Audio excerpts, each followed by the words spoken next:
오늘은 열왕기상 13장 말씀에 대해서 우리가 생각해 보겠습니다. 먼저 우리 오늘 말씀을 13장 1절에서 10절 말씀까지 제가 읽겠습니다. 여러분들은 이걸 잘 따라서 읽어주시기 바랍니다. 그때 하나님의 사람이 여호와의 말씀으로 인하여 유다에서부터 베델에 이르니 마침 여호보암이 단 곁에 서서 분향하는지라.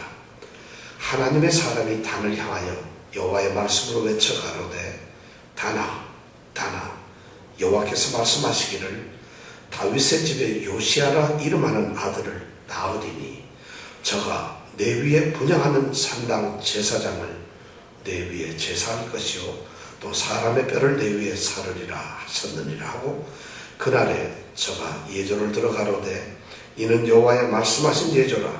단이 갈라지며 그 위에 있는 재가 쏟아지리라 하매 여로보암 왕이 하나님의 사람의 베델에 있는 단을 향하여 외쳐 말함을 들을 때에 단에서 손을 펴며 저를 잡으라 하더라. 저를 향하여 편 손이 말라 다시 거두지 못하며 하나님의 사람의 여호와의 말씀으로 보인 예조대로 단이 갈라지며 재가 단에서 쏟아진지라. 왕이 하나님의 사람에게 말하여 가로되 청컨대 너는 나를 위하여 내 하나님 여호와께 은혜를 구하여 내 손으로 다시 승하게 기도하라. 하나님의 사람이 여호와께 은혜를 구하니 왕의 손이 다시 성하여 전과 같이 되니라. 왕이 하나님의 사람에게 이르되 나와 함께 집에 가서 몸을 쉬라. 내가 내게 예물을 주리라. 하나님의 사람이 왕께 대답하되 왕께서 왕의 집 절반으로 내게 준다 할지라도 나는 왕과 함께 들어가지도 아니하고 이곳에서는 떡도 먹지 아니하고 물도 마시지 아니하리니 이는 곧 여호와의 말씀이 내게 명하여 이르시기를 떡도 먹지 말며 물도 마시지 말고 왔던 길로 돌아가지도 말라 하셨음이니이다 하고 이에 다른 길로 가고 자기가 베델에 오던 길로 조차 돌아가지 아니하니라. 아멘. 어떻게 무슨 말씀인지 다 이해가 되시죠? 왜냐하면 사실은 구약성경 말씀이 어려워서 좀 이렇게 안 읽어보고 그냥 갑자기 들으면은 사실 무슨 말씀인지 잘 못 알아들어요. 오늘 말씀은 성경에서도 특별히 왜 이 말씀을 기록했을까 하는 것을 성경학자들도 사실 굉장히 궁금하게 생각하고 있는 말씀이거든요. 그래서 오늘 우리가 이 말씀을 한번 생각해 보려고 합니다. 오늘 이 말씀의 배경은 이렇습니다. 르호보암이 솔로몬의 아들이잖아요. 솔로몬의 아들 르호보암이 솔로몬 왕이 죽게 되니까 이제 왕위에 오릅니다. 근데 왕이 올려서 왕이 되려고 하는데 마침 북쪽에 있는 이 10지파가 부릅니다. 세겜에서 불러가지고 너를 왕으로 세워줄 텐데 조건을 제시하죠. 당신 아버지 솔로몬이 우리에게 했던 그 힘든 고역을 좀 감해달라. 그런데 이 르호보암이 3일의 만류를 두고 돌아가죠. 그래서 자기의 그러니까 좀 원로들에게 묻지 않고 젊은 자기 동료들에게 물어서 더 강압적인 그런 정책을 펴게 되죠. 그러니까 어떻게 돼요? 이스라엘 10지파가 그 왕의 그 폭정을 보고는 드디어 나라를 갈라버리게 되죠. 그래서 나라가 이제 이스라엘 나라가 두 개로 갈라져 버리는 겁니다. 동서로 갈라지는 게 아니고 남북으로 갈라지죠. 그래서 남쪽에는 유다 지파, 다윗의 가족인 이 유다 지파와 베냐민 지파 두 지파만 남아가지고 르호보암이 왕 노릇하면서 나라 이름을 뭐라 했다고요? 유다 왕국이라고 그랬고 북쪽은 나머지 10지파가 전부 모여서 누구를 왕으로 세웠어요? 여로보암을 왕으로 세우고 나라 이름을 이스라엘이라. 그럼 북쪽의 나라 이름은? 남쪽은? 우리 한국은 북쪽은? 남쪽은? 네, 이렇게 돼 있잖아요. 그렇게 얘네들도 나눠졌다는 것이죠. 북쪽에서 왕이 누구라고요? 지금 이스라엘 왕이 이 여로보암 왕이 되었는데, 자기는 처음 왕이 되고 왕족도 아니고, 르호보암은 아버지가 솔로몬이고 할아버지가 다윗이니까 당연히 왕족이니까 예루살렘에서 왕 노릇을 하면 되는데, 여로보암은 갑자기 왕이 되고 나니까 북쪽의 10지파 땅도 훨씬 는 거예요. 그러니까 그 나라를 다스리기 위해서 곳곳에다가 성을 쌓기 시작합니다. 그리고 수도를 어디로 정했다고요? 세겜에다가 수도를 정했죠. 그리고 세겜에서, 그러니까 북쪽의 수도는 세겜, 남쪽의 수도는 예, 맞습니다. 그렇죠. 그래서 각각 그렇게 나라를 다스려요. 거기까지는 좋았는데 이제 이 여로보암이 가만 생각해 보니까 종교적인, 이 신앙적인 문제가 생기는 거예요. 왜냐하면 이스라엘 지파는 본래가 한 나라였기 때문에 1년에 3번은 모든 남자들이 예루살렘에 가가지고 하나님께 제사를 지내야 돼요.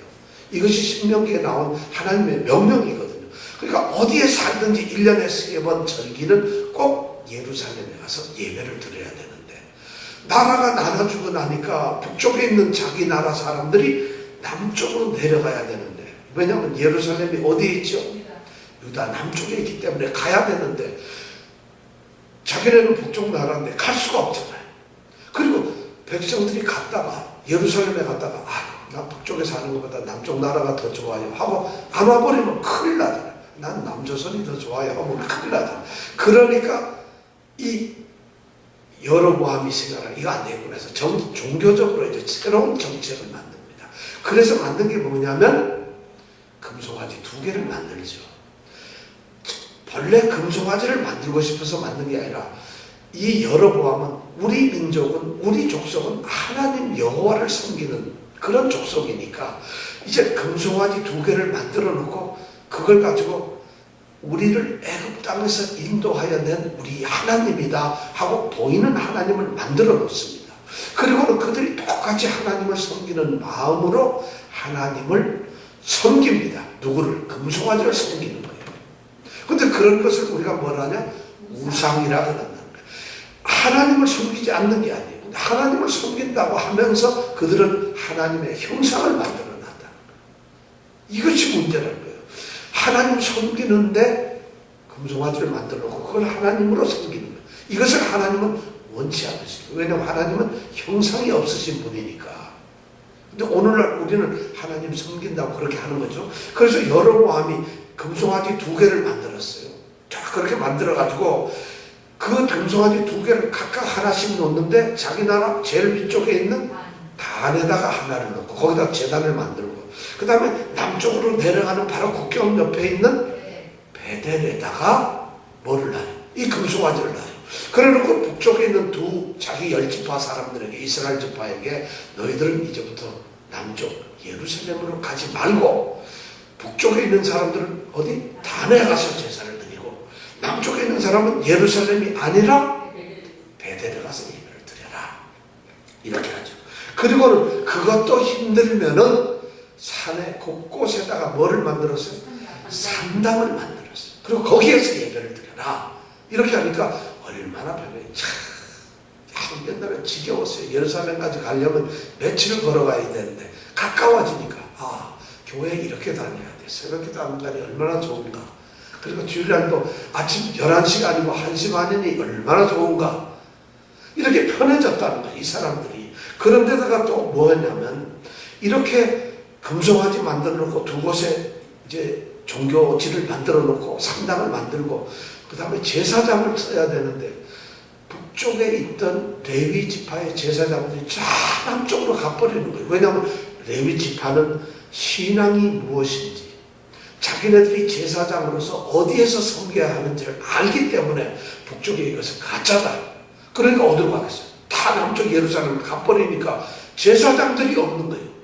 산당도 지어놓고 단도 만들고 베델도 만들었는데 제사장이 없으니까 제사장을 드디어 모집을 합니다. 친애하는 국민 여러분, 내일 제사장을 뽑습니다. 아무나 와도 됩니다. 그러니까 뭐 이병택 집사님도 가고 뭐 이정근 집사님도 가고 나 제사장 하려고 그래가지고 보통 사람 누구든지 뭐를 만들었다? 제사장을 만들었다. 이분들은 본래 하나님의 백성들은 레위 지파 사람들만 제사장이 되어야 한다는 하나님의 법이 있는데 아무 지파 사람이라도 김씨, 이씨, 막씨 막 제사장을 주는 거예요. 왜냐? 교회 산당은 세워졌는데 산당에서 제사를 지내고 섬겨야 될 제사장이 없으니까 막 세워주는 거예요. 근데 제사장 된 사람도 제사장 몰라도 먹을 거 생기고 제사장에서 또 뭐냐면 제사 지내러 오는 사람들이 예물을 갖다 바치면 이게 전부 내 거가 되니까 다 좋은 거예요. 그러니까 제사장이 막 넘쳐나는 거예요. 그런데다가 또 이 여로보암 왕이 절기를 하나 또 만들었어요. 원래 초막절 절기는 7월 15일에 드리게 되어 있는데 자기는 8월 15일날 초막절 절기를 지킨 걸로 만들고 그리고 8월 15일날 제사를 드리는 거예요. 오늘 13장의 이 배경 때에 이 말은 바로 이 여로보암이 지금 베델에 제사를 지내러 갔어요. 그래서 베델의 제단 앞에 가가지고 자기가 지금 이 초막절 8월 15일 제사를 지내고 있는 거예요. 거기에서 지금 자기가 제사장들, 자기가 세워놓은 제사장들도 있고 한데 그 앞에서 자기가 분향을 하고 있다고 13장 1절에 보니까 마침 여로보암이 단 곁에 서서 뭘 한다고요? 분향을 하고 있어요. 제사를 지내고 있는 거예요. 그때 누가 왔어요? 보니까 하나님의 사람이 여호와의 말씀으로 인하여 유다에서부터 베델에 왔다 이렇게 되어 있어요. 하나님의 사람이라는 건 뭐냐면 선지자를 얘기하는 거예요. 근데 선지자 한 사람이 이렇게 왔어요. 이름이 뭘까요? 이 사람 이름이 안 알려졌어요. 어림이 없어요. 이름이 없어요. 이 사람 이름이 뭔지 모르겠어요. 근데 성경에 이름이 안 나왔는데 이 성경학자들이 막 연구해가지고 이 사람 이름은 야돈이었다 또는 이따였다 뭐 이렇게 이또다 뭐 이렇게 이름을 막 자기네들이 생각을 해놨어요. 그런데 성경이 없으면 없는 거죠. 그죠? 모르는 거죠. 이름 없는 한 하나님의 선지자가 여호와의 말씀으로 인하여 이 말은 뭐냐면 하나님께서 자기에게 말씀을 주신 거예요. 이 선지자한테 너는 이 말을 가지고 얘기를 해라. 그래서 이 선지자가 어디에서? 유다에서 어디로 갔어요? 자, 유다는 지금 여로보암은 어디의 왕이죠? 어느 나라에? 북쪽의 이스라엘의 왕인데 이 선지자는 어디에서 왔어요? 유다 남쪽에서 왔다는 거예요. 그럼 이걸 보고 뭐라 그래요? 간첩이 간첩. 그죠? 이게 북쪽에 있는데 남쪽에서 왔으니까 말이죠. 그럼 북쪽에는 제사장이 없는데? 선지자가 없었나요? 어쩌면 없었을지 몰라요. 그러니까 하나님께서는 북쪽의 이 여로보암 왕이 잘못된 이런 신앙을 가지고 있는 것을 경고하기 위해서 유다에 있는 제사장, 이 선지자를 지금 북쪽 베델로 보내신 거예요. 그래서 이제 베델로 왔어요. 여러분 베델에 오면 이거 간첩이니까 금방 알아볼 수 있어요? 없어요? 알아볼 수 있어요? 없어요? 어떻게 알아보래요?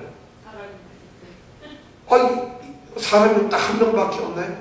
북쪽 열지파 사람이 수만 명이 되고 남쪽도 수만 명이 되는데 그 중에 한 사람이 왔다 해서 나 간첩 이러고 써붙이고 다니나요? 아무 더더라 이 사람은 다 같은 한 이스라엘 민족이잖아요. 그러니까 서로 모르죠. 그러니까 여로보암이 제사를 분향을 이렇게 드리고 있는데 이 제사장이 짠 하고 나타났다는 것이에요. 그래서 보니까 2절에 보니까 딱 나타나가지고 2절에 보니까 이 하나님의 사람이 지금 여로보암이 베델에서 제사를 지내고 있는 그 단을 향해서 말을 하는 거예요. 뭐라고 얘기하고 있어요? 뭐라고 얘기하고 있다고요? 그렇죠. 지금 딱 말하고 다나 여호와께서 나한테 말씀하기를 다윗의 집에 요시아라 한 이름하는 아들이 날 텐데 이렇게 이야기해요. 어느 단을 보고 얘기하는 거예요? 베델에 있는 그 제단을 보고 그 제단을 보고 예언을 하는 거예요. 다나 지금 다윗의 집이라는 건 유다 지파를 얘기하는 거예요. 왜냐하면 다윗은 유다 지파 사람이거든요. 그러니까 유다에서 다윗 지파, 유다 지파에서 한 아들이 난다. 그 이름이 뭐라고? 요시아라고 하는 아들이 나는데 그가 나가지고 무슨 일을 한다고요? 저가 내 위에 분향하는 산당 제사장을 그 제단에서 지금 제사를 하고 있는 산당 이 제사장을 그 제단에다가 몽땅 올려놓고 그 제사장을 제일 바로 내 위에라는 건 내 단 위에다 올려가지고 어떻게? 제사를 할 것이다. 그리고 그 사람을 다 태워버려. 이거 전부 죽여버리겠다는 얘기예요. 누가 그렇게 한다는 거예요? 요시아라는 사람 아들이 나가지고 남쪽 유다에 요시아라는 사람이 태어나가지고 앞으로 그런 일을 할 것이다. 그러니까 쉽게 얘기하면 이 잘못된 너희들의 이 이방 종교, 우상 종교를 완전히 부셔버릴 것이다. 누가?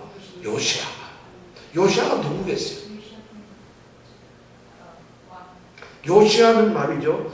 놀랍게도 남쪽 나라의 유다의 왕이에요. 근데 이 예언을 한 이때로부터 330년 뒤에 나오는 왕이에요. 요시아 왕이라고. 이분은 남유다에서도 유다 왕들이 막 엉터리로 종교를 버리고 막 우상 숭배하고 배역하고 배교하고 있는데 하나님의 말씀을 어기고 제사 지낼 때 딴짓하고 있고 재물 가져가서도 몰래 빼먹고 하나님을 절대 안 섬기고 있어요. 그때 이 요시아 왕이 태어나서 종교 개혁을 일으켜서 완전히 하나님의 말씀대로 모든 산당을 다 깨어버려요. 그리고 모든 것을 다 부셔버려요. 그 요시아 왕이 일어나고 그걸 지금 예언을 하고 있는 거예요. 누가?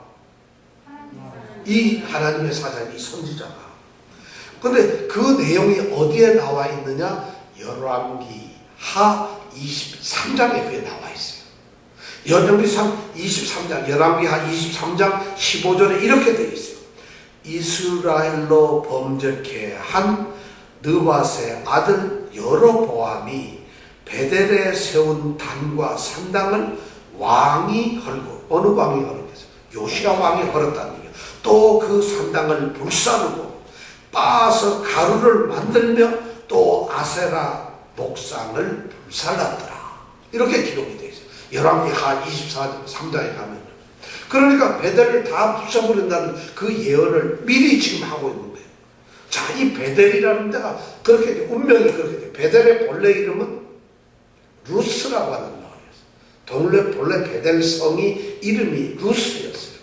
루스라는 편도나무라고 하는 나무 이름이었어요. 그러니까 거기는 나무가 우거져 있는 시골이라는 루스가. 그런 성이었는데 그 이름이 뭘로 바뀌었다? 베델로 바뀌었어요. 왜 베델로 바뀌었을까요? 야곱이 거기에서 형의 이 형이 화가 났으니까 자기를 죽일까봐 피해가지고 도망을 가다가 거기서 잠을 자가지고 하나님을 만나게 되죠. 그리고 거기다 사닥달고 하나님의 제사장, 하나님의 제단을 쌓았죠.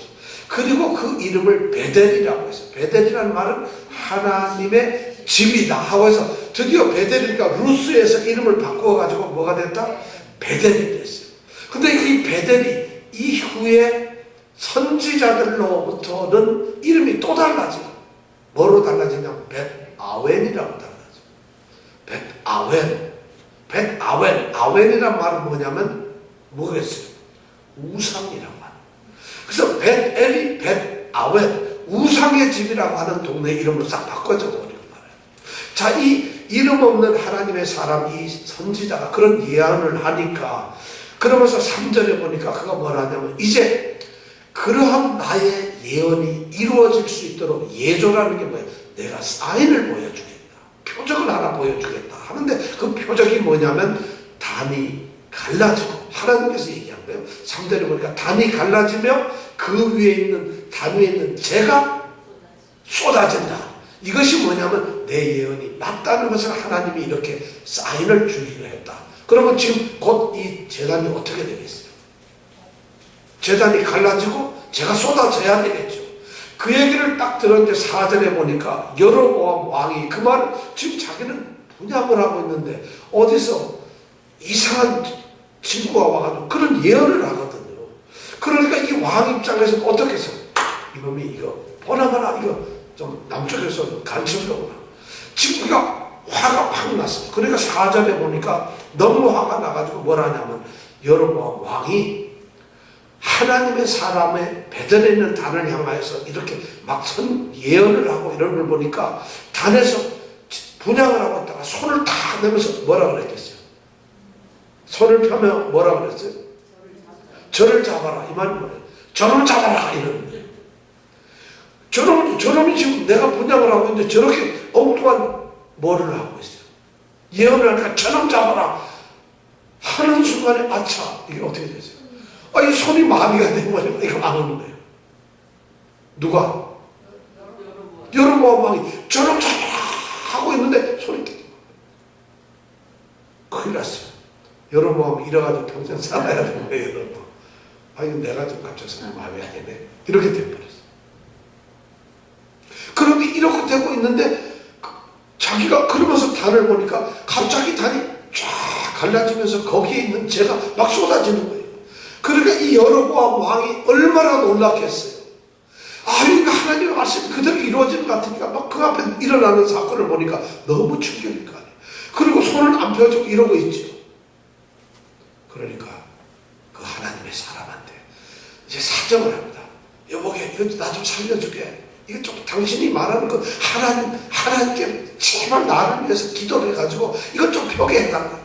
그러니까 오늘 그 몇 절이에요? 5절인가 6절인가? 6절이죠. 그러니까 6절에 보니까 7절에 그래서 이 하나님의 사람인 사람 기도를 합니다. 뭐라고 기도했겠어요? 저 팔이 죽을 때까지 펴지지 구부러지지 않게 해 주십시오. 이런 게 아니라 펴지게 해달라.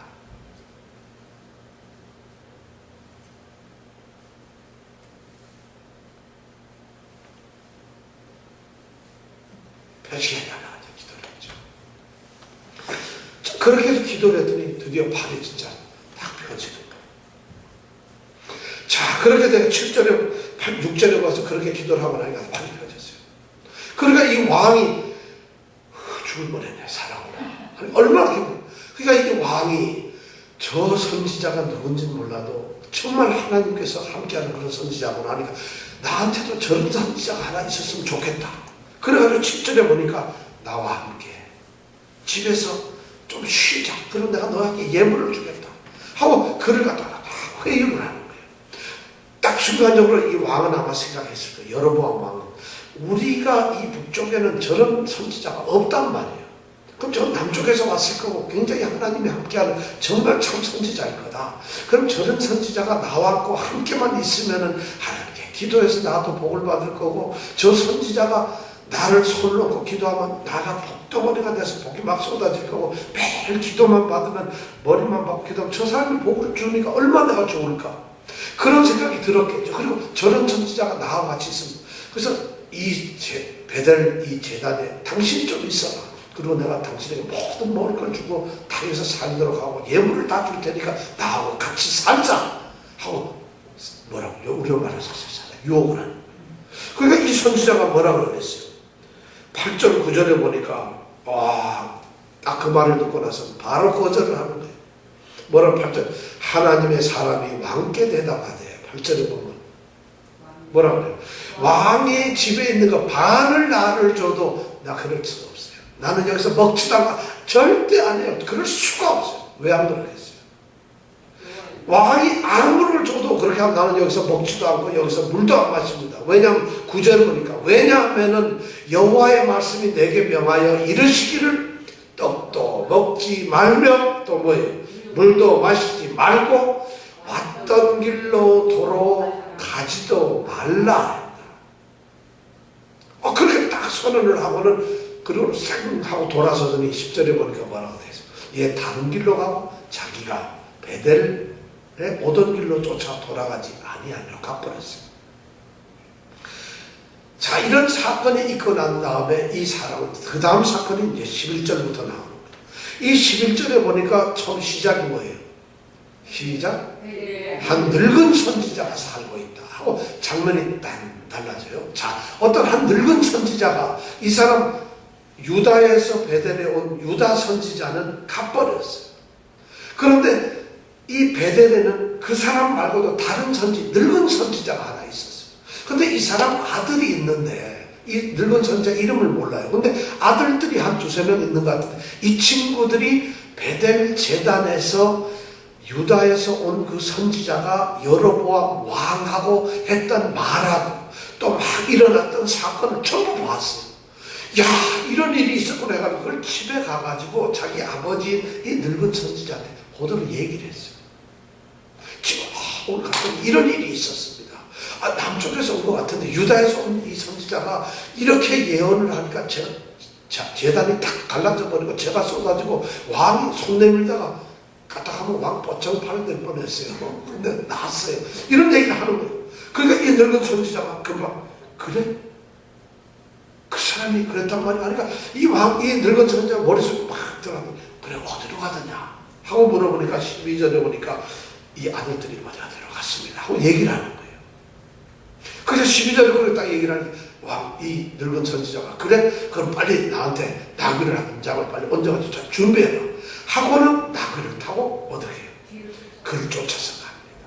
그를 왜 쫓아갔을까요? 아마 이런 생각, 여러 성경에는 그 이유를 안 써놨는데 이런 생각이 있을 거예요. 야, 저 선지자 되게 능력 있네. 능력의 종이로구만. 내가 저 능력의 종한테 나도 가가지고 능력을 받아야지. 뭐 이런 생각을 했을 수도 있고, 아니면 아니 유다에서 감히 건방지게 우리한테 와서 저런 소리를 해? 우리도 한번 내가서 한번 붙어보겠어. 이런 생각도 있을 수가 있고, 하여튼 이 늙은 선지자는 어떤 마음을 가졌는지 모르지만은 이제 나귀에 안장을 세우고 그를 쫓아갑니다. 막 쫓아가지고 불이나게 가니까 이 선지자는, 유다에서 온 선지자는 걸어가니까 걸음이 늦을 거 아니에요. 그리고 이 늙은 선지자는 뭘 타고 가? 나귀를 타고 가니까 금방 따라갔어요. 따라가서 그 아들들이 먼 길로 딱 따라가 보니까 어디에 앉아있어요? 14절에 보니까 상수리 나무에 이렇게 앉아있더라는 거예요. 어떤 사람이. 왜냐면 이 늙은 선지자나 유다에서 온 선지자는 서로 일면식도 없으니까 얼굴을 알아볼 수가 있어요, 없어요? 그렇죠. 우리가 정유라 얼굴을 안 보여주면은 정유라가 여기 있는지 어딘지 모르잖아요. 지금 여기서 딱 보니까 모르겠어요. 그거 딱 만나가지고 이제 물어봅니다. 그래서 딱 만났어요. 근데 여기서부터 이제 문제가 생기는 거예요. 지금 이 선지자는, 유다에서 온 선지자는 자기가 하나님으로부터 명령을 받은 이런 경고의 말씀만 딱 하고는 바로 돌아가야 돼요. 근데 9절에 보면 그렇게 돼 있죠. 9절에 보면은 왔던 길로 도로 가지 말라 이렇게 돼 있잖아요. 이 말은 무슨 말이에요? 왔던 길로 가지 말라는 원어에 가만히 들어보면 의미가 이런 거예요. 네가 반드시 돌아가야 된다. 어디로? 유다로 돌아가야 되는데 네가 왔던 그 길이 아니라 다른 길로 돌아가라는 거예요. 왜냐하면 다른 사람들이 알면 안 되니까. 그리고 네가 그 길에서 절대 다른 사람 눈에 띄어서는 안 되고, 그래서 은밀하게 빨리 돌아가야 된다. 반드시 돌아가야 된다. 그런데 10절에 보니까 이 사람이 다른 길로 가고 돌아가지 아니하니라 그랬어요. 돌아가라 그래서 유다로 가야 되는데 지금 다른 길로 가고 있다. 이게 다른 길로 가는 거하고 유다로 돌아오는 거하고 다르다는 것이에요. 아주 이렇게 지금 쉽게 해서 하나님의 명령을 갖다가 전체를 지키지 않고 다르게 지키죠. 하나님은 분명히 다른 길로 해서 빨리 돌아오라고 얘기를 했는데 이 선지자는 돌아가는 게 아니라 다른 길로 가고 있어요. 자, 여기가 좀 문제가 되고, 두 번째 12절에 보니까 하나님께서 이제 그 아들들이 유다에서부터 온 하나님의 사람의 간 길을 보았다는 거예요. 자, 이 하나님이 다른 길로, 왔던 길로 가지 말고 다른 길로 얼른 돌아오라 한 이 말씀의 의미가 뭔가 하면 절대 눈에 띄지 않게, 혹시 네가 무슨 일이 생길지 모르니까 무조건 은밀하게 빨리 도망와라 이런 건데, 자기가 가고 있는 일을 아들들이 볼 수 있죠. 모든 사람이 볼 수 있을 정도로 자기 가는 길을 다 알려주고 왔다는 것이에요. 이런 심각한 문제가 있어요. 더군다나 또 오늘 보니까 지금 가다가 어디에 앉아있어요? 상수리 나무 앉아있어요. 이 상수리 나무는 이 베델의 유명한 명물입니다. 이 상수리 나무는 굉장히 높이가 한 25m 이상 되는 높은 나무인데, 거기는 베델 사람들이 다 아는 건데 거기에 딱 앉아있어요. 이 얘기는 뭐예요? 나 여기 있다 하고 알리고 있다는 것이에요. 이 선지자가 지금, 유다에서 온 선지자가 지금 그러고 있어요. 뭔가를 지금 머뭇거리고 있고, 뭔가를 기다리고 있고, 뭔가를 바라고 있어요. 뭘 바라겠어요? 아마 모르긴 몰라도 자기가 하나님의 말씀을 듣고 그 말씀 때문에 유다에서 베델로 올 때 굉장히 두려웠을 거예요. 그리고 하나님께서 말씀하는 그 얘기가 얼마나 무서운 거예요. 이 단이 멸망할 것이라니까 잡히는 순간 자기는 죽을 줄 알았는데 죽기는커녕 여로보암 왕이 야 여기서 살아라 예물도 죽게 하니까 회유를 한단 말이에요. 그걸 딱 들으니까 이 선지자 마음이 어떻겠어요? 이거 죽기는커녕 돈이 생기네. 여기 잘하면 여기 있으면 남쪽에서 내가 받은 주급이 주당 내가 2,000불을 받았는데 여기 있으면 한 12,000불을 받겠거든. 그러니까 차라리 그럼 가지 말까 하고 갈등이 생기기 시작하는 거예요. 성경에는 그런 말씀이 없지만 지금 행동으로 봐서 상수나무한테 가만 앉아가지고 베델에서 예루살렘까지 돌아가는 거리는요 20km가 채 안 됩니다. 다니서 10마일이 채 안 돼요. 이 선지자가 부지런히 걸어가면 벌써 이미 가 있어요. 그런데도 상수나무 가가지고 쉴 것 아시면서 아마 두리번거리면서 누가 안 쫓아오나 이러고 있었을 거예요. 누가 오느냐 안 나. 제가 보기에는 그랬던 것 같아요. 아니나 다를까 저기서 영감님이 한번 쫙 오는데 나귀를 타고 온단 말이야. 그러니까 나귀를 타고 오니까 옳지 여로보암 왕이 보냈구나. 드디어 나는 좀 생기겠구나 하고 모노시침이 또 답니다. 그 14절에 보니까 이 드디어 노선지자가 늙은 선지자가 딱 그 유다에서 온 선지자를 보고 14절에 뭐라고요? 그대가 유다에서 온 하나님의 사람이뇨? 하고 묻는 거예요. 아이고 이 기다리기 얼마나 기다렸는데 반갑겠어요. 그렇습니다. 하고 대답을 했겠죠. 그러니까 15절에 보니까 자 이제 이 늙은 이 선지자가 지금 꼬시고 있는 거예요. 자 나와 같이 우리 집으로 가서 떡도 먹고 좀 음식 좀 먹읍시다 하고 이렇게 딱 유혹을 하는 거예요. 그러니까 16절 17절에 보니까 이 유다에서 온 선지자가 대답을 합니다. 뭐라고? 하나님께서 나한테 말씀을 했는데 떡도 먹지 말고 물도 먹지 말고 이곳에서 절대 왔다 길로 돌아가 바로 가라 하는데 내가 그럴 수가 없어요. 여기까지만 해도 아주 믿음이 있는 거예요. 요거는 내가 보기엔 겉으로 하는 소리 같아요. 이미 마음은 어디가 있다? 공밭에 가 있다는 거예요. 야 이거 뭐가 생길 것 같거든요. 그러니까 그러는데 그렇게 하니까. 그런데 딱 그 말을 듣던 이 늙은 선지자가 여우야 여우. 딱 보니까 요거 이미 마음이 갔구나. 그러니까 그 다음 하는 말이 뭔 말이에요? 18절에 보니까 뭐라 그래요? 나도 그대와 같은 선지자다. 18절에 그렇게 되어 있죠. 그죠? 뭐라고 그랬어요? 18절 한번 읽어볼까요? 시작. 천사가 여호와의 말씀을 내게 이르되 그를 내 집으로 데리고 들어가서 그에게 떡을 먹이고 물을 마시라 하였느니라. 이는 그 사람을 속입니다. 자, 요 늙은 선지자가 나도 선지자거든. 당신만 선지자가 아니라. 근데 내가 천사를 만났는데 하나님께서 내게 딱 말씀을 하기를 이런 유다에서 온 선지자가 있는데 데리고 가서 떡도 먹이고 물도 먹으라 했다 이거야. 그러니까 이 유다에서 온 선지자가 그 말 딱 들으니까 그렇지 않고 기다리고 있었는데 긴가민가 했는데 그래 얘기하니까 그래요? 선지자? 아니 당신도 선지자란 말이에요? 아니 천사가 그런 말 했단 말이에요? 하나님 말씀이 그랬단 말이에요? 하고는 어떻게 얘기했어요? 너 금하고 따라갔다는 것이에요. 그러다 따라가가지고 19절에 보니까 이에 그 사람이 저와 함께 돌아가서 그 집에서 뭐를 떡을 먹으며 물도 먹으며 이제는 나한테도 팔자가 열렸구나. 이 선지자가 유다에서 온 선지자가 지금 이렇게 무너지고 있어요. 자, 엄청난 일이 벌어지고 있다는 것이죠. 그런 다음에 실제로 사실 이렇게 되면 말이죠. 이 사람이 유다에서 온 선지자가 진짜 참 선지자라면 이런 상황이 벌어지면 여러분 어떻게 해야 될 것 같아요?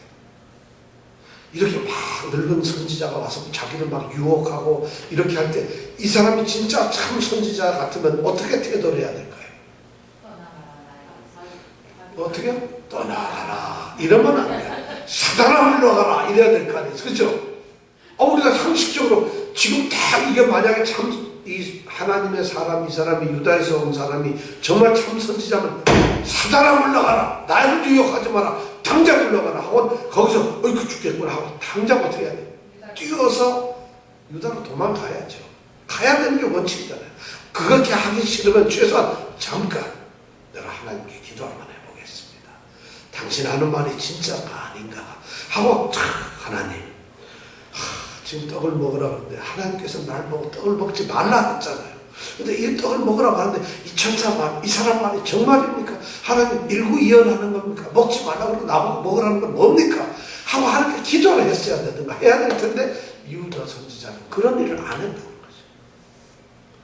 여기서 우리가 중요한 것은 뭐냐면 바로 하나님의 사자, 말씀을 듣는 사람들은 하나님의 말씀을 들었을 때 흔들림이 없이 끝까지 순종을 해야 된다는 것이죠. 우리는 말씀을 듣고 순종을 하다가 금방 생각이 또 달라지고 다른 얘기가 나오면 이래? 이것이 더 좋아? 말씀을 순종치 않게 된다는 거죠. 굉장히 중요한 우리가 성경에 있는 하나님의 말씀의 진리가 뭐냐면 하나님의 말씀은 절대로 변경되거나 바뀌지 않습니다. 하나님의 약속이 이렇게 갔다 저렇게 갔다 만약 이렇게 된다면 우리는 그 하나님을 믿을 수가 없어요. 하나님의 말씀의 약속은 절대로 바뀌지 않아요. 변경이 되지 않는 거예요. 이것을 이 참선지자라고 알았을 때 만약 변경된다면 어떻게 되겠어요? 더구나 오늘 이 말씀을 가만히 읽어보니까 여호와의 말씀을 인하여 여호와의 말씀을 인하여 여호와께서 말씀하신 대로 이런 말이 7번이나 써요. 그러니까 굉장히 지금 하나님의 말씀을 아주 중요하게 여기서 얘기를 하고 있어요. 자, 오늘날 우리가 이 하나님의 말씀을 듣고 하나님의 음성을 듣는 것, 우리는 하나님의 음성이나 하나님의 뜻을 어떻게 알 수 있어요? 여러분 하나님의 뜻을 알고 있려면 어떻게 해야 되죠? 하나님 뜻 알려면 하나님 뜻 좀 알게 해주세요. 여러분 하나님 하고는 바람 타고 내려와서 내가 뜻을 얘기해 주겠다 이러나요? 하나님의 뜻을 알고 싶어요. 하나님이 우리에게 뭔가를 알려주시는 걸 하나님의 마음이 뭔지 하나님이 뭐를 원하는지 이런 것을 알고 싶으면 어떻게 해야 될까요? 네? 이 하나님이 자기의 뜻을 옛날에는 어떻게 구약시대 때 그때는 어떻게 했냐면 꿈에 나타나셔서 천사를 보내서 또는 환상을 통해서 또는 어떤 무슨 천사가 나와서 어떤 기적을 통해서 이렇게 하나님의 뜻을 알려줬어요. 그런데 그렇게 하시던 하나님이 드디어 그렇게 하니까 오래 계속도 안 되고 자꾸 없어지고 그러니까 하나님께서 하시고자 하는 하나님의 뜻의 말씀을 전부 다 말씀을 해서 사람이 알고 기록하고 기억하고 그리고 변함이 없도록 하기 위해서 글로서 기록이 되게 하셨다. 그것을 뭐라고 그러죠? 성경이라는 거예요. 성경이라는 거예요. 그래서 하나님은 자신의 계시를 갖다가 우리에게 알려주셔야 되는데 자신의 뜻을 어디다가 알려두셨다? 성경에다가. 그 성경은 누가 쓴 거죠? 선지자들과 사도들이 쓴 거잖아요. 선지자들이 하나님의 말씀을 전하는 사람들 아니에요. 그죠? 선지자는. 근데 그 선지자가 하나님의 말씀이라고 하는 걸 책을 썼어요. 그럼 그것이 하나님의 말씀이죠. 또 신약 성경은 누가 썼죠? 예수님의 제자들이 썼잖아요. 제자들이 예수님으로부터 배운 말, 가르친 말, 하나님께서 하신 말씀을 성령의 감동으로 썼잖아요.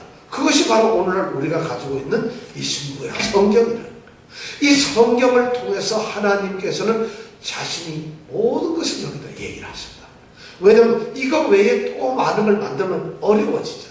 그래서 하나님께서 말하는 소위 우리가 신학적으로 얘기하는 계시가 끝났다는 얘기는 뭐냐면 오늘날 하나님은 꿈에 나타나질 않습니다. 오늘날 하나님은 천사를 통해서 이명택 집사 이렇게 해 하질 않습니다. 왜냐하면 우리가 구원을 얻기 위해서 우리가 하나님의 뜻을 알기 위해서 하나님께서는 모든 것을 기록하시지는 않았지만은 성경에다가 그러나 구원을 받기는 충분한 말씀을 이 성경에 다 기록을 해 두셨다는 거예요. 그러니까 성경은 하나님이 우리 인간들에게 하나님의 사람들에게 하시고자 하는 하나님의 말씀을 몽땅 여기다가 넣어 두셨다는 것이에요. 그러니까 우리가 오늘날 하나님의 말씀을 알려고 하면 선지자를 쫓아갈 것이 아니고 목사님 유명하고 용하다는 목사님을 쫓아갈 게 아니고 어떻게? 성경을 통해야만 뭘 알 수 있어요. 그런데 성경을 떠나서는 하나님의 말씀을 알 수 있는 방법이 오늘날은 없습니다. 그런데도 아직도 많은 이 이단 족속들이 말이죠. 하나님이 직통으로 계시를 해서 나한테 말씀을 해주고 뜻을 해준다. 그럼 이 성경 뭐하러 있어요, 이거는? 아직도 직통을 한다면 이 성경이 필요한가요? 직통을 받고 말이죠. 그럼 이 하나님은 직통정도 주고 또 모자라서, 그럼 이 성경은 우리가 믿을 필요가 불완전한 게 되잖아요. 그래서 성경은 완전하게 우리에게 다 알려주신 거예요. 우리는 성경을 통해서만 하나님의 말씀을 들을 수가 있습니다. 근데 들어야 되는데 우리가 성경 말씀을 그렇게 열심히 읽었는데도 오늘 성경 말씀 아까 읽었는데 그 뜻을 다 알아요? 우리가 모르죠. 그래서 성경 말씀을 우리가 깨달으려면은 그냥 우리가 지식을 가지고 세상의 박사님이 성경을 읽어도 무슨 말인지 몰라요. 이걸 알기 위해서는 그렇죠. 성령의 도움을 받는 거예요. 성령께서 우리의 마음을 조명. 왜냐하면 이 성경은 성령의 감동으로 쓰여진 책이잖아요. 그죠? 그러니까 성령님이 우리 이 성경 말씀을 깨닫도록 해주셔야 되는 거예요. 그래서 우리가 기도하면서 성령님 오늘 말씀을 듣는데 내게 지혜를 주시고 깨닫게 할 수 있도록 내 마음을 열어주시고 기도하는 거죠. 그럼 성령께서 우리를 깨닫게 해주시는데 요거까지도 오늘날 이 잘못 생각을 해가지고 성령의 음성을 들으려고 그래요. 성령의 음성을 듣는 것이 아니라 성령께서는 자신의 이야기를 절대 하지 않는다고 요한복음에서 예수님이 말씀을 하셨어요. 저가 자기의 말을 자의로 하지 아니하고 내가 한 말을 너희에게 생각나게 한다 이렇게 되어 있어요. 그러니까 성령님은 무슨 일을 하느냐? 성경에 기록되어 있는 말씀을 우리로 하여금 깨닫게 하도록 성령님이 하시는 거지, 성령님이 이걸 무시해버리고 성령님께서 자신의 말씀을 하는 것이 아니라는 거예요. 그런데 오늘날 기도해서 성령님 말씀을 성령께서 말씀하시기를 심각한 문제라. 우리는 성령님이니까 하나님이니까 말씀을 하시겠지 이렇게 생각하는 것이 너무 당연한데 그것이 틀렸다는 것이. 그것이 이단이에요. 왜냐하면 성령이 말씀하시는 게 아니고 성경에 있는 하나님의 말씀은 이미 이건 말씀이 끝났어요. 이 말씀을 통해서 우리 알아야 되는데 이것을 알기 위해서 성령님이 우리의 마음을 감동시킨다는 거예요. 성령님이 자신의 이야기를 하는 것이 아니라 성경의 말씀을 한다는 것이에요.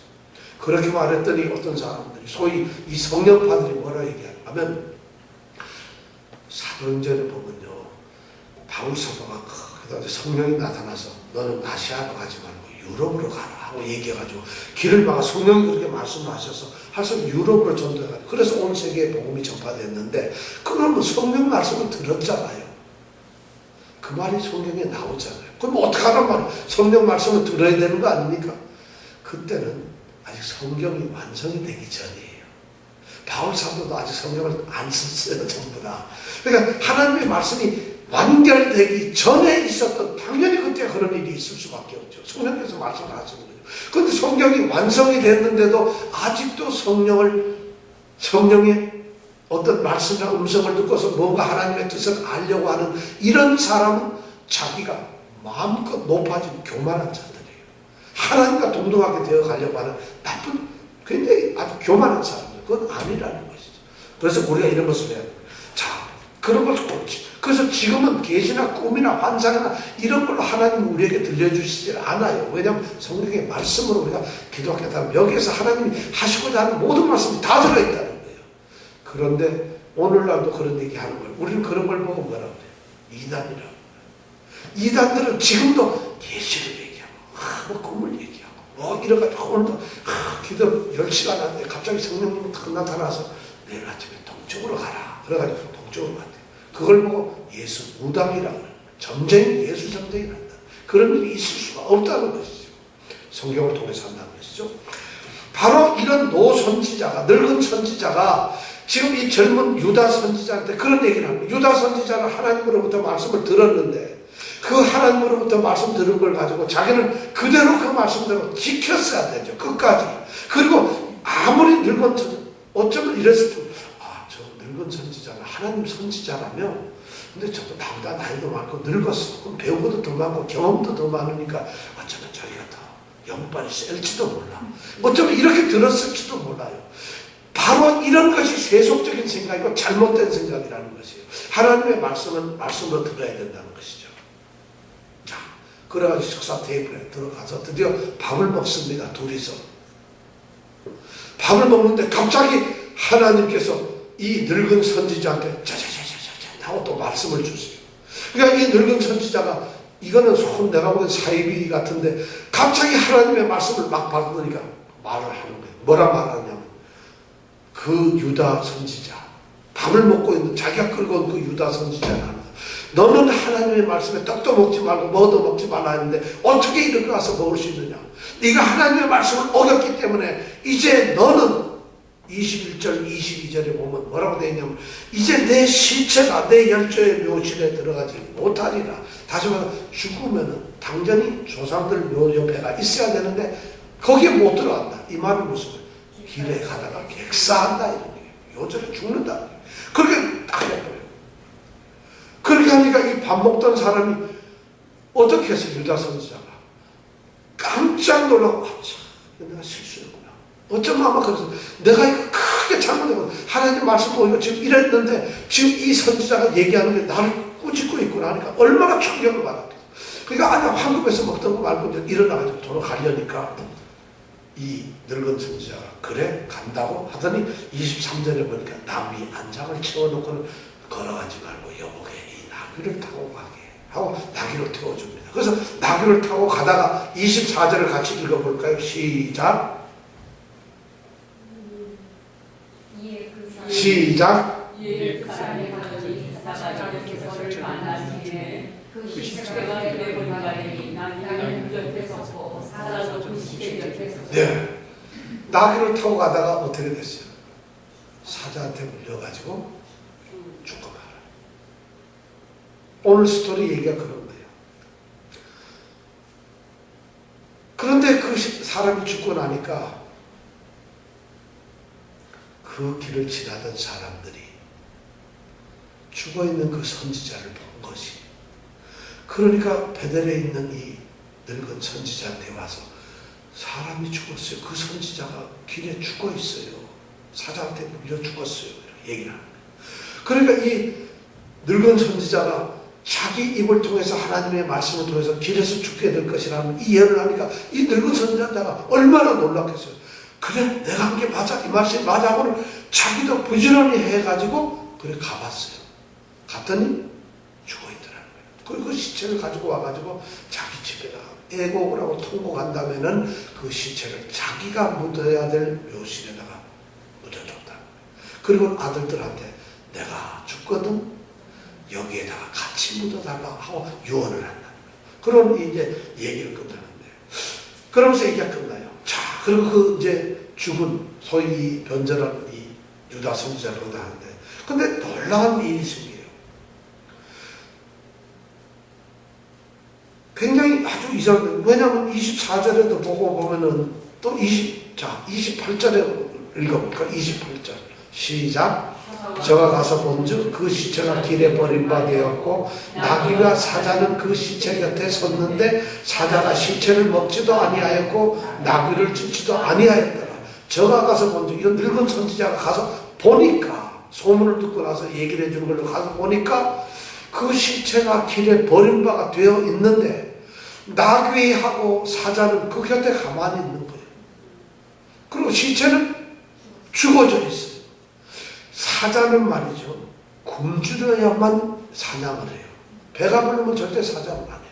근데 사자가 틀림없이 잡아서 물어서 죽였었는데 먹지를 않고 시체도 그대로 있고 나귀도 그대로 있고 사자도 그냥 서 있는 거예요.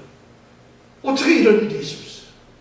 이것이 바로 성경이 이렇게 기록을 하고 있는 이유는 이런 이상한 일이 벌어진 것은 바로 이것이 하나님의 징계라는 거죠.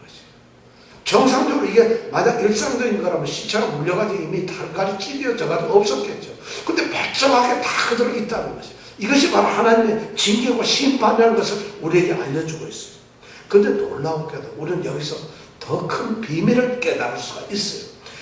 나귀, 사자 이런 말에 대해서 왜 하필이면 나귀를 탔을까? 왜 하필이면 사자에게 물려서 죽었을까? 자, 나귀라는 말이 히브리어로는 하몰이라고 하는 거예요. 하몰. 낙이라는 말이 히브리어는 하몰이에요. 하몰이라면 여러분 딱 생각이 나면 히브리 말로 하몰 이러면 이 세겜이라고 하는 도시는 세겜이라고 하는 사람 이름이에요. 세겜. 근데 이 세겜의 아버지가 누구냐면 하몰이에요. 창세기에 보면 두 번 이 세겜에 대해서 나와요. 한 번은 야곱이 하몰에게서 땅을 산다. 세겜 땅을 사요. 왜냐하면 자기 아내도 죽고 거기에 자기가 살기 위해서 땅을 샀다 하는 게 나와요. 또 창세기 34장에 보면은 야곱의 딸 디나가 이 세겜성 하몰의 아들 세겜에게 겁탈을 당해요. 그것이 바로 세겜성이에요. 그러니까 하몰이라고 하는 것은 뭐냐면 바로 세겜, 북이스라엘을 상징하고 있는 것이죠. 북이스라엘이 상징하고 있어요. 그럼 사자는 뭐냐? 사자는요, 창세기 49장에 보면은 야곱이 이제 죽으면서 그 12아들을 갖다가 축복을 해요. 막 유언하면서 축복을 하는데 그 49장 9절에 보면은 유다를 향해서 네 번째 아들인 유다를 향해서 유언을 하면서 유다는 사자 새끼로다 하면서 얘기를 합니다. 바로 이 사자는 유다를 얘기하고 유다는 남유다를 얘기하고 그럼 이 하몰이라고 이름하는 그 나귀는 어디를? 북이스라엘을 얘기하고 있다. 자, 사자가 불순종한 이 사람 하나님의 사자를 죽인 것처럼 북이스라엘은 하나님의 명령을 어겼기 때문에 여로보암이 어겼기 때문에 너는 이렇게 심판을 받을 것이라 하는 사인을 지금 보여주고 있다는 것이. 이 나귀하고 사자를 보여주는 것이 그렇다. 또 아주 중요한 사건이 있어요.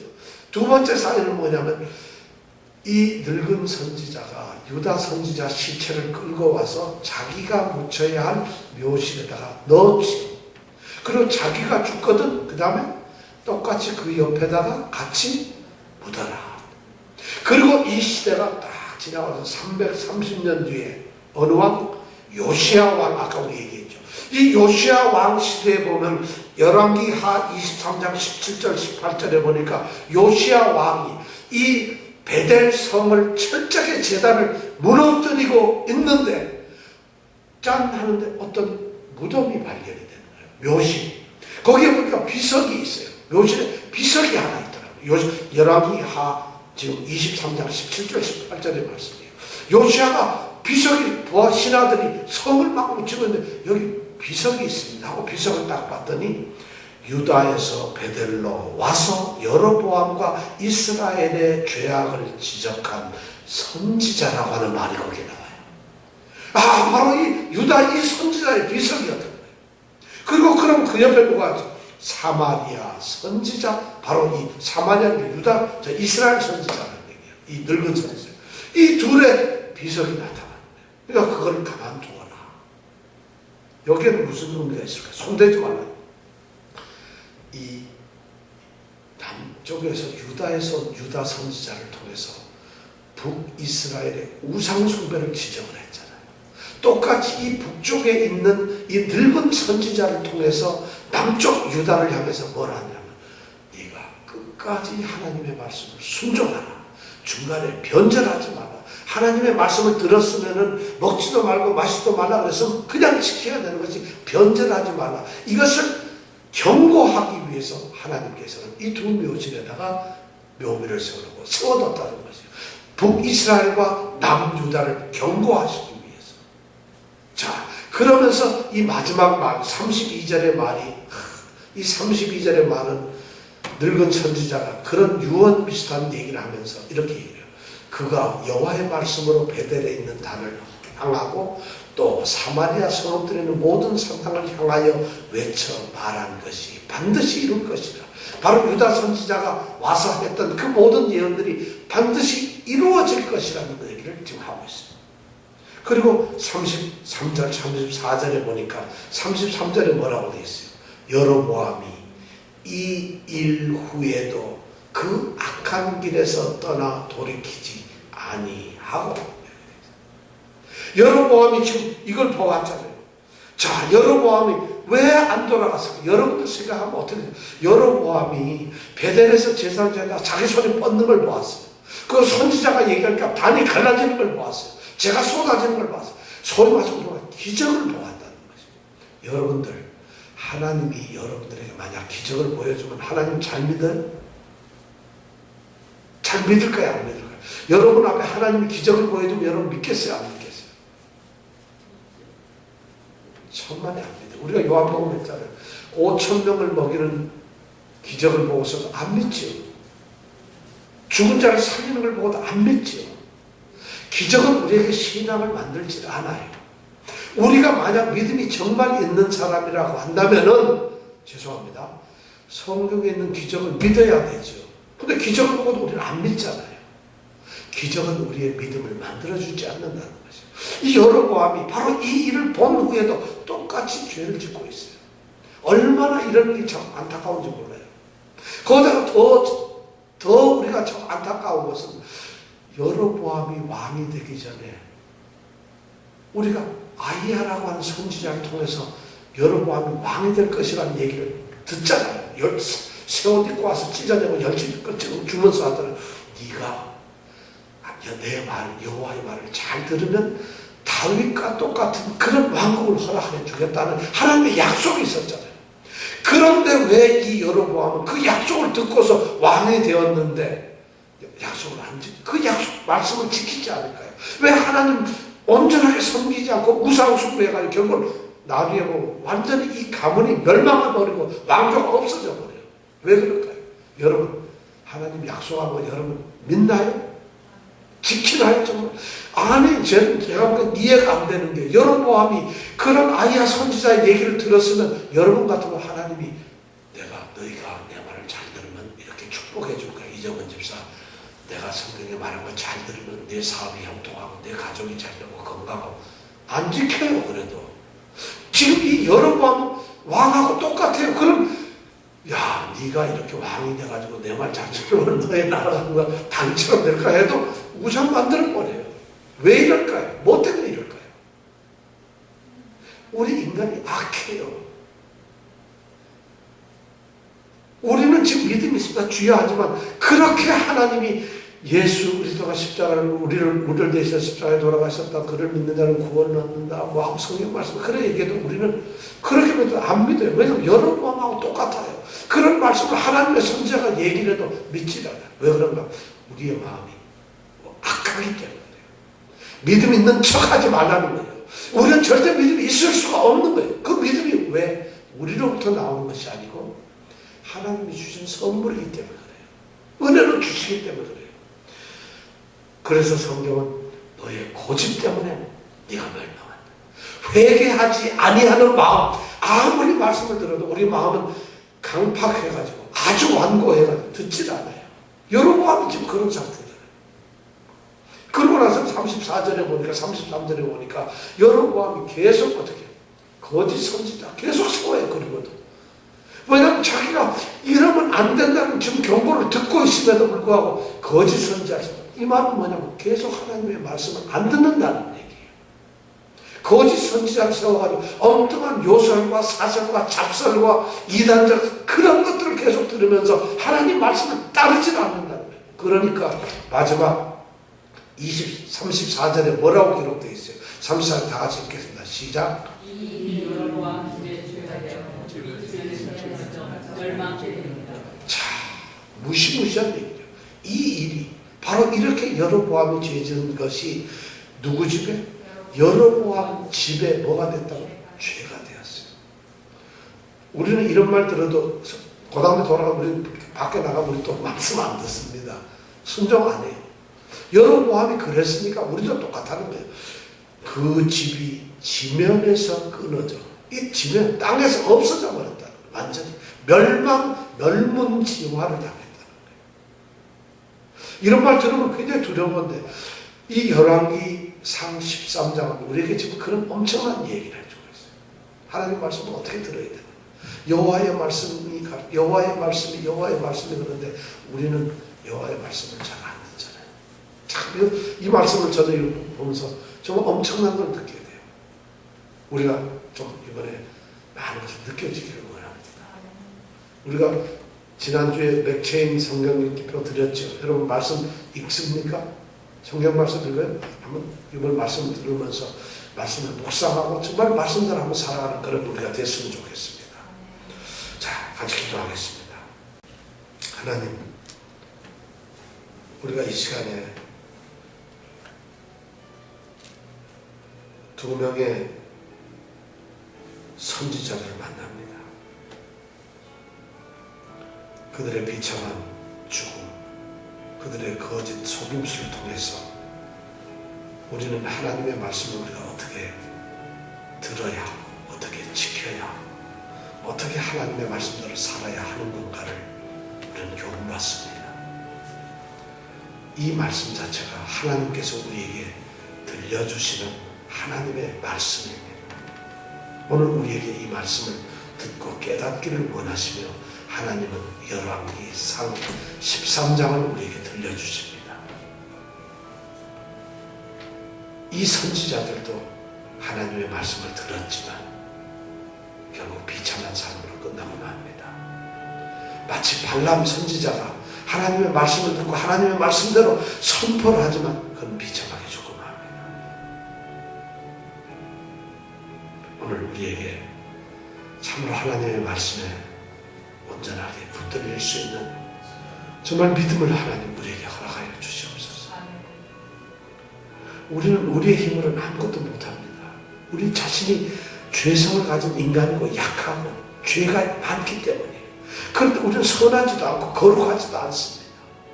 하나님께서 우리를 은혜로 말미암아 믿음을 주시고 은혜를 인해서 구원을 시켜가지고 하나님이 우리를 의롭다고 해주셨기 때문에 우리가 의로운 것처럼 된 것이지 결코 우리는 의로운 존재가 아닙니다. 하나님 순간순간마다 하나님께서 우리를 붙들어 주시고 하나님이 말씀하시는 하나님의 의속으로 우리를 이끌어 주시옵소서. 우리가 말씀에 온전히 순종할 수 있도록 저희들에게 믿음을 주시옵소서. 이 유다 선지자처럼 사자에 찢겨 죽는 그런 슬픈 일을 당하지 않도록 우리가 말씀에 끝까지 순종하는 자들 되게 하여 주시옵소서. 두렵습니다. 우리의 힘으로 못하지만 하나님은 하십니다. 하나님, 우리를 불쌍히 여겨주셔 이 말씀대로 살아갈 수 있도록 우리를 이끌어 주시옵소서. 이 한 해는 하나님의 말씀에 굳게 세워져서 하나님이 이끄시는 푸른 초점, 쉴만한 물가로 가게 하여 주시옵소서. 사망의 골짜기에서도 하나님께서 우리를 지키시게 하여 그 놀라운 은혜를 체험하게 하여 주시옵소서. 예수님 이름으로 기도드렸습니다.